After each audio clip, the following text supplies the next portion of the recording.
reaching too much into it. Maybe I'm looking too hard into it. But something about that body language and even the answer. When you're talking about Jack Flaherty got better here, like I don't really think that was that mattered at all. Yeah, and so you trying to say they can develop players here? Is that the node to that? Hey, look, they brought Harris in and his staff in from winning teams. So, I'm giving them the benefit of the doubt on this. They're a general manager, and I'm just a big sports fan that gets to talk on a mic for 28 years. That's what it comes down to. I'm not a general manager of a team, but I think I know sports pretty well. No, I don't know the minor leagues.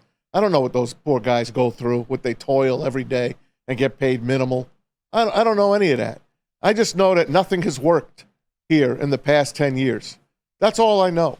What players in the last 10 years have you put out here besides Riley Green that you could hang your hat on? And Skubal, excuse me. Who? Tell me who. When you tell me who, and then you want to go with this and say, okay, it's all kumbaya, everything's going to be fine, then okay. Then I'll stand back. But please don't talk down to me. I'm talking to anyone that's out there that thinks I'm too much of an emotional guy. I love baseball. I watch probably more baseball than anybody I know. Right, a whole check combined. I'm telling you that. I love the game. It's my favorite freaking game. I was a Yankee fan growing up. I know what winning baseball looks like. I know what good drafts look like. Look at those Yankee teams that won all those World Series with Jeter, Mariano, Pettit, Jorge, all those guys. That's homegrown talent. Sure, they spend a lot of money, and they stink now, and they're not going to win anything. I know that. But you know what? This team cannot compete with anyone in Major League Baseball the way they're going right now.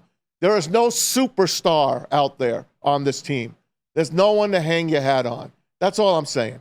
Man, let me ask you a question. Is it fair to compare GMs in different sports just based on how they are? It doesn't matter if the sport is hockey, if the sport is baseball, if it's basketball, if it's football. A competent GM is a competent GM, correct? Is that the process? Yep.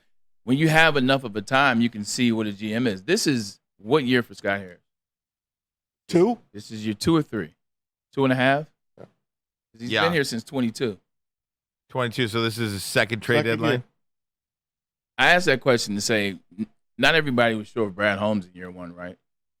Trying to bring it to the Lions. Not everybody was sure of Brad Holmes. Football's different, though. And that's why I asked. They have automatic. You draft someone, they're playing already. First, second, third. In baseball, you're drafting someone, they're not playing for 5 years. Yeah. Unless, of course, you draft like the Texas Rangers and you put a superstar on the field already like they did in Langford. I just asked the question because it just seems like at each period that you've been here when it was time to make a move, it just doesn't seem like the right moves had been made. I think more so than anything, that's what I was trying to say. Here's Scott Harris talking about that he believes they are getting better. I think all of us disagree, right? But the general manager of the team, the guy that's picking the players, has to say it. Of course.